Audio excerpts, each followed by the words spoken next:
What's up? Matt here, and this is day 8 of 30 days of intuitive eating, created by Megan Macaron with Intention Inspired. I can't believe it's only day 8. It feels like this has been such a journey already. I already feel so much growth and change.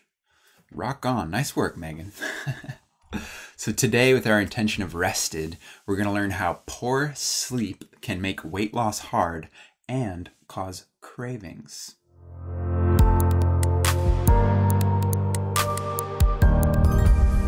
So let's dive right in with our host, Megan, as she shares what our intention about rested has to do with our intuitive eating journey.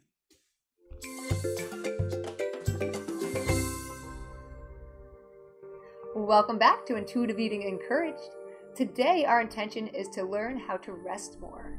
So we want to learn more about the importance of sleep for weight loss, energy, and cravings. We were just talking about eating for energy and hydrating for energy, and now we want to talk about sleeping for energy. Sleeping is just as important as staying hydrated and eating for energy. It's one of the main factors that's going to give us energy the next day. And I'm sure you've experienced this. If you ever had a night where you didn't sleep well, you woke up groggy, maybe you had a headache, you couldn't think straight, you were a little foggy until your caffeine kicked in, you were like, I can't even get work done. Maybe you were hungrier and had more cravings too. And that's all happening because your body didn't get enough rest. Sleep is essential, right? When we're sleeping, the brain is taking time to repair us. So we went out throughout the entire day yesterday and did stuff, right? We ate food, we worked out, we were in the sun, whatever you did, the body now needs to kind of repair that, right? So it's repairing your muscles from your workout. It's producing and repairing your cells to if you got sun damage, maybe, right? Your skin now needs to reproduce new cells and heal you, right? If you have a broken bone or a cut, your body heals you without anything from you, right? Without you thinking about it, you can get cut, your cut will heal, and you will be fine. You'll grow new skin over it, and you didn't do anything. And that's happening all without our thinking. And a big part of that has to do with our rest. And if we're not resting enough, that means the body can't send the energy to those areas to fix them and to upgrade them and repair them. And instead it has to I kind of got some of that done. It's probably going to hurt a little bit more today still, and we'll get back to it tomorrow night when we get some more sleep, right? And so it can feel like really low moods, really low energy, and a lot of hunger throughout the day. And so when it comes to weight loss, sleeping enough is important. So what does that look like? Well, everybody's body is different. I would say I recommend around 6.5 to 9 hours of sleep a night, personally, depending on you and your sleep schedule. Some people are morning people and they do great waking up at 6 a.m. I'm not one of them. Other people do great waking up around 7:30, 8. That's more me. Some people like to sleep till 11, and that's when they function best. Now, with your work schedule and your life, kids, maybe you can't do all those things. But if you can, I recommend listening to your body in that way. But if you can't, that's okay. And it really comes down to the night before, making sure you have a nighttime routine that helps you get the sleep you need so you can wake up rested. Because when we don't wake up rested, we crave sugar for energy, right? The body's like, you're exhausted, give me energy. What's the quickest energy that you can get? And it's like, sugar! And so you go get that energy drink, you go get that sugary protein bar, you go get that, chocolate, and then it works. It's like poof, energy right into your bloodstream.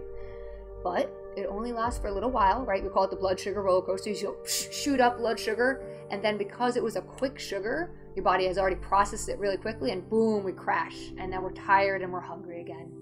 And that's where eating for energy comes in. So no matter how crappy you slept last night, instead of eating the sugary food you might crave for energy the next morning, try to have that balanced meal because it's going to give you the nutrients you really need to stabilize your blood sugar and give you some energy for the day. So will hydration. But let's say you have trouble falling asleep at night, or that you're just not good at unwinding at night and stuff like that. Maybe you're eating at night. A nighttime routine can be really helpful. And I'm not going to tell you what to do.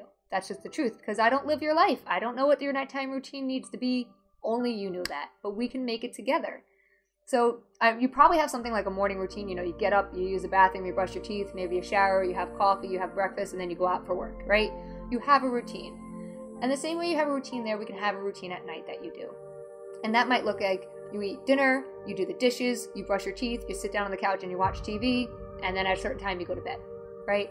What often happens, at least I found for myself and my clients, especially with COVID, is that 10 or 11 will come around and you're like, I'm tired, I should go to bed. And your brain's like, don't go to bed. You haven't gotten to enjoy anything with COVID. Like, stay up and watch the rest of this movie. Or, like, I've had the thought on a Saturday night, I'm tired. It's like 9:30 or 10 on a Saturday and I'm tired. And I'm like, what's wrong with me? I'm only 32. I should stay up and have fun till 2 a.m. And I'm like, or I could just go to sleep, right? Like, I'm tired. So I have to listen to my body. And so it's really easy for the brain to chirp up and say, like, stay up, no big deal, watch the end of this movie, or like create reasons to stay up, right? And then that usually leads to eating because you're tired. So your body's like, well, if you want to stay up, you need some energy. And if you're not going to sleep for energy, you're going to grab food for energy. And that's where nighttime eating can come in too. And so creating that nighttime routine that helps you unwind and get ready for bed and not fighting your own exhaustion at night is going to be the most helpful thing you can do. For me, that looks like trying to unplug electronically about 30 minutes before bed, making sure that my bedroom is set up the way I want it. Like, I like to sleep a little bit in a colder environment. I sleep better that way. So doing that, making sure the lights are out in my room, making sure it's pitch black, that works best for me. And then deep breathing, that works really well for me too. So if I can't fall asleep, I practice deep breathing often, kind of like inhaling really slowly for the count of 7, holding it for 5 seconds, and then exhaling for 7 seconds. So, if you're struggling with falling asleep, definitely mention that in the journaling prompt area. We can help you create a nighttime routine around sleep if you want to. But for right now, it's really just about trying to get as much sleep as you need, right? So listening to your body and experimenting the same way you experiment with eating for energy, right? We're going to experiment with how much sleep do you need? Do you function really good on 6 hours? Do you function really good on 8 hours? And how can we get that? And it's okay if you can't get that every night, but you can get it some nights probably. And the nights you can get it, you want to be getting it because it's going to help you balance out the entire week overall and have more energy, have a better mood probably going into your day, and reduce sugar cravings and help you eat more nutrient-dense foods, which is all part of the goal when it comes to weight loss and eating intuitively and being healthy, right? There's nothing wrong with indulging in sugar, but we want to make it worthwhile and indulge in sugar that we want to be indulging in when we want to be indulging in, and not just using it as a pick-me-up because we're exhausted because we got no sleep, right? So that's the goal, is get more sleep. And you have to figure out what that looks like for you in your life. And there's going to be some excuses that come up. Oh, I can't because of this or that or the other thing. And it's really important to ask yourself, like, are those real excuses that are really getting in the way of sleep, or are we using them as reasons to stay up longer when we would 100% could have gone to sleep? And I get that life happens and maybe you have deadlines or finals week or something. So there's going to be weeks where, guess what, you don't get as much sleep, and that's okay. But that doesn't need to be like every week. It doesn't need to be your entire year or your entire life, and you're in full control of that.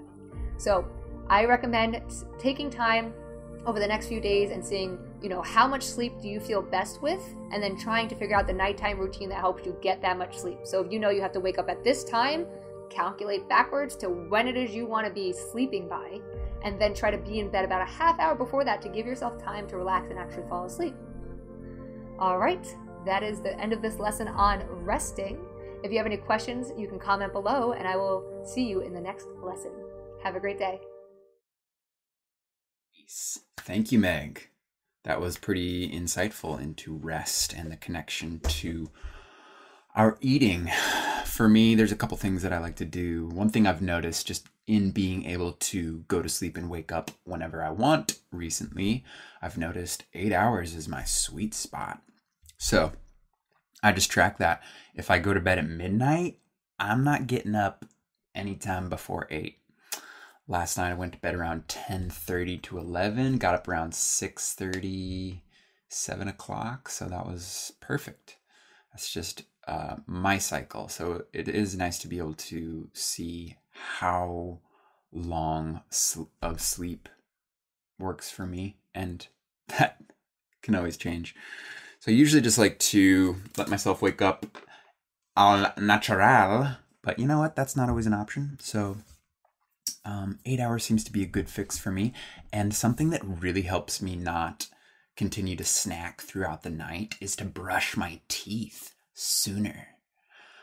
Otherwise, I will eat all the way up until toothbrush session right before bed, and that's no bueno for me. So a couple things that I've noticed for me as far as sleep and helping restrict my eating. Right on.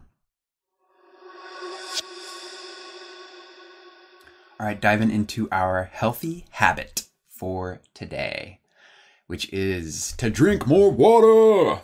It's actually our healthy habit for the week. We're going to shoot for 25 ounces of water today. And that is a little over half an Nalgene. 25 ounces, probably about 4 cups or so.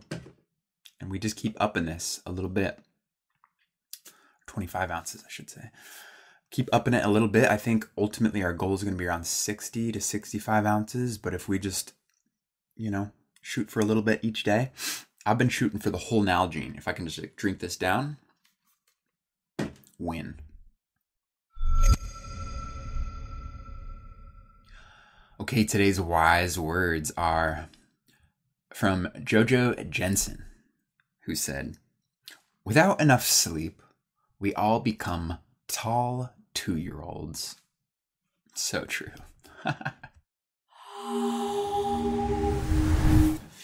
All right, get your journal out. We have our journal prompt for the day, which is to answer the question, do you notice more hunger or sugar cravings on days when you didn't sleep well the night before? We all know that everyone needs a different amount of sleep to feel well rested. So go ahead and reflect on what that number might be for you and how you can get your full night of rest each night. So go ahead and hit pause if you want to jam on this question. Do you notice more hunger or sugar cravings on days when you don't sleep well the night before?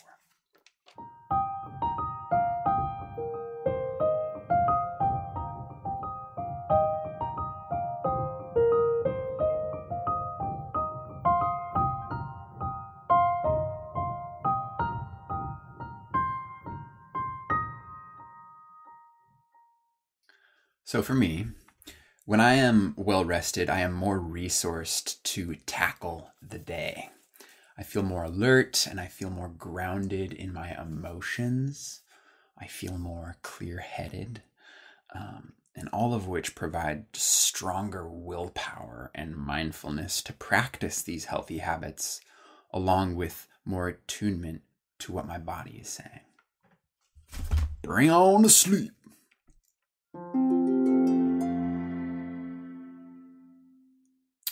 All right, today's micro challenge. What is one thing that you can include in your nighttime routine that would help you relax and sleep better without food? Do that thing. That's the challenge. So for me, this one's easy, and it's a new one that I've been doing that has been working really well, which I mentioned at the beginning, which is to brush my teeth sooner to prevent myself from snacking late into the night. And that wraps it up for today's intentional session on being rested. What inspired you today about today's intentional session? Did you think of a friend that might benefit from this? Please share it with them. Sharing is caring. And we journey better when we journey together. So if you'd like to have someone join us on this intuitive eating journey, it is certainly not too late. Never too late. It doesn't matter where we are, each of us on this journey, whether you're on day 1 or today on day 8 with us, it doesn't matter.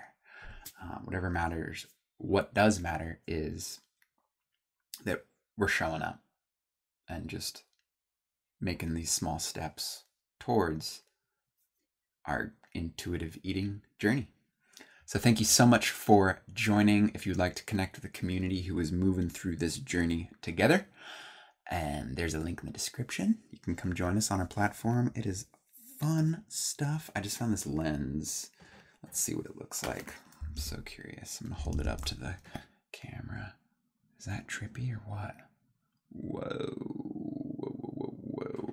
Okay.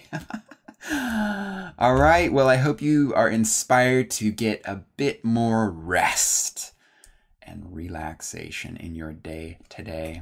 Tomorrow, our intention is focused on reducing. Looking forward to that. Until then, have an inspired, restful day. Peace and love.